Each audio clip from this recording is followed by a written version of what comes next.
There is perhaps nothing that brings more pride here in Ohio than this symbol right over here. That's right.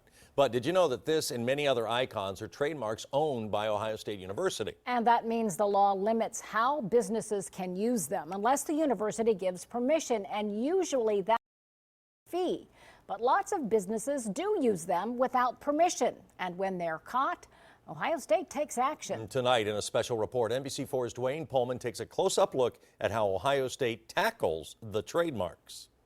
This is a cease and desist letter that Ohio State sent to us, NBC4. We used the Block O in a promotion during a ticket giveaway. The school says we went too far. It turns out we're far from alone. In the last 2 years, Ohio State sent more than 100 letters. And as you're about to see, no business is too big or too small to get one of those. These cookies, proudly decorated with Block O, Brutus, and Scarlet and Gray, were once hot items at Sweet Tooth Cottage in Powell. For game day, of course. Then the owner, Sue Bissonette, got this cease and desist letter from The Ohio State University. That said? Stop that.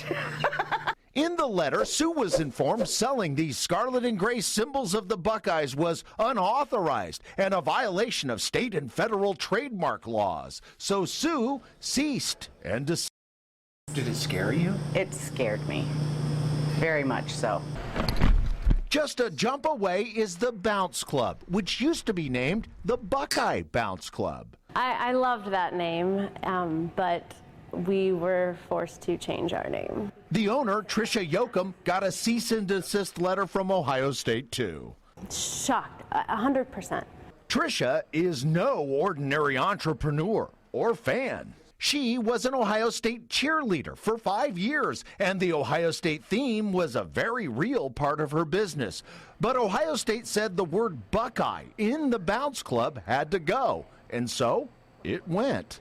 It cost a lot. Tricia and Sue are two of more than 100 business owners who got those letters over the past 2 years, telling them to stop using its trademarks on everything from the side of a semi to sparkly shoes, ticket giveaways to taverns, cornholes to costumes. This Brutus imposter was told, hang up that gear. Our interest is not being the bully on High Street.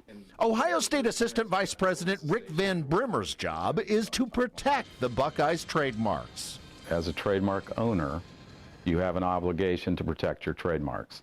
If you don't, you can risk losing them. And losing those trademarks would be costly. Ohio State trademarks bring in $17 million a year, money that goes toward scholarships. And that, Van Brimmer says, is worth protecting. We have lots of eyes and ears out there. So for business owners like Sue, the Ohio State logos are a no-go. On this one, I'd like to put a Block O. No! Ohio State can and sometimes does take business owners to court, but Van Brimmer says those cease and desist letters are enough to stop most businesses from using its trademarks. And in case you're worried about Buckeye imagery and logos in your home, that will always be okay.